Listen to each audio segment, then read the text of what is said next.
بسم اللہ الرحمن الرحیم۔ ہم مدینے کی گلی میں پھر دوبارہ چلتے ہیں۔ حضرت عمر رضی اللہ تعالیٰ عنہ کا دربار لگا ہے۔ ایک شخص کو پکڑ کر لوگ لے آتے ہیں کہ اس شخص نے ہمارے باپ کو قتل کر دیا۔ حضرت عمر رضی اللہ تعالیٰ عنہ نے پوچھا کیا ماجرا ہے بھائی؟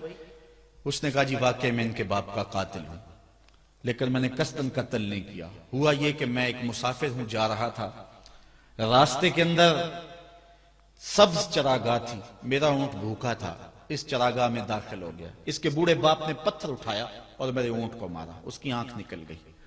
مجھے بڑا غصہ آیا، میں نے وہی پتھر اٹھا کر اس کے باپ کو دے مارا، لیکن وہ ایسے ٹکانے پہ لگا کہ اس کا باپ فوراً فوت ہو گیا۔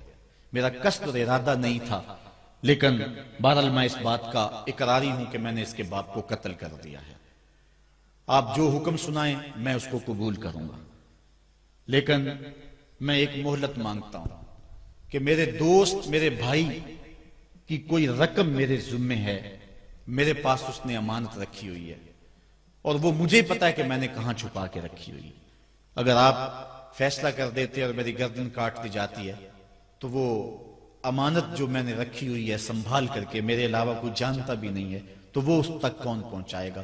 اگر آپ مجھے 3 دن کی مہلت دے دیں تو میں جا کر کے اس کی امانت اس کو واپس کر کے پھر واپس آؤں گا، پھر یہ پھندا پھانسی کا میں اپنے گلے میں ڈلوانے کے لیے تیار ہوں گا۔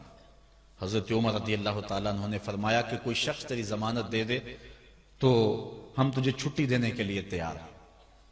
اس نے دائیں بائیں دیکھا، پورے مدینے میں اس کا کوئی شناسہ ہی نہیں تھا، واقف ہی نہیں تھا، ایک اجنبی شخص تھا۔ حضرت ابو ذر غفاری کھڑے ہو گئے، کہا حضرت عمر میں اس کی ضمانت دیتا ہوں۔ ضمانت دے دی گئی، وہ چلا گیا۔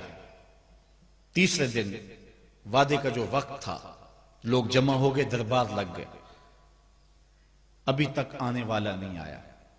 لوگوں نے کہا ابو ذر تو نے غلطی کی ہے، ایک اجنبی کی ضمانت دی اور ابھی تک وہ نہیں آیا، اور میاں صاحب فرماتے ہیں ایک بار جو پھائیں اڑ جاندے ہو پھر کدی نہ پھنس دینے۔ ظاہر ہے وہ چلا گیا، واپس تو نہیں پلٹ کے گا، اسے پتا ہے کہ آگے سیدھی سیدھی میری موت ہے، تو تم نے یہ کیا غلطی کی؟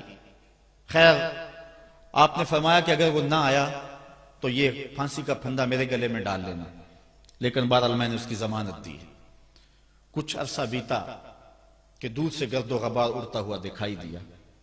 جب صورت واضح ہوئی تو وہی شخص تھا۔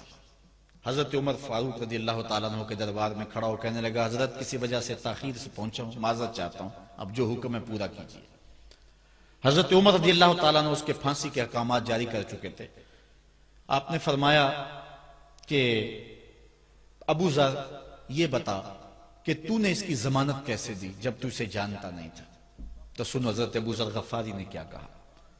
کہا ایک اجنبی میرے محمد کے مدینے میں پناہ مانگ رہا تھا اور اس نے چاروں سمت دیکھا اور کوئی شخص نہیں تھا جو اس کو امان دیتا اور اس کی ضمانت دیتا، تو میں نے اس لیے ضمانت دے دی کہ نہ بھی آیا تو اپنی جان چلی جائے گی، کل کو یہ تو نہیں کہے گا کہ محمد کے مدینے میں کسی نے ضمانت مانگی تھی، پورے شہر میں کوئی ضمانت دینے والا نہیں تھا۔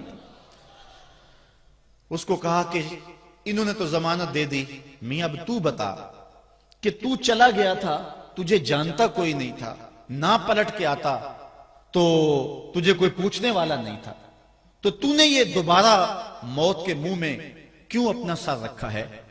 تو اس نے کہا کہ میں نے کہا کہ ایک اجنبی کی ضمانت ایسے شخص نے دی ہے جو مجھے جانتا بھی نہیں ہے، اور اگر میں نہ گیا تو لوگ قیامت تک اجنبیوں پر بھروسہ نہیں کریں گے کہ اجنبی یوں سلوک کیا کرتے ہیں۔ تو حضرت عمر رضی اللہ تعالیٰ عنہ اس کے پھانسی کے احکام جاری کیے، تو جن کے باپ کو قتل کیا تھا وہ بیٹے کھڑے ہو گئے، کہنے لگے تاریخ کی کالک ہم اپنے منہ پہ ملیں گے، ہم بھی اپنے باپ کے قاتل کو معاف کر دیتے ہیں۔ یہ ہماری تاریخ ہے، یہ ہماری کہانی ہے، لیکن آج ہم کس جگہ پہ کھڑے ہیں اور کیا ہماری صورتحال ہے؟ نہ ہمارا کردار رہا اور نہ ہمارا کوئی تشخص رہا۔ آج ہم نے اپنا تشخص بھی مٹا کے رکھ دیا، اپنے طرز زندگی بھی بدل دی، نہ ہماری باطن کی وہ روشنی رہی، نہ ظاہری وہ صورت رہی کہ ہم پہچانے جائیں کہ حضور کے غلام ہیں۔ بلکہ آج بھانت بھانت کی بولیاں بول رہے ہیں۔ اقبال نے کیا کہا تھا؟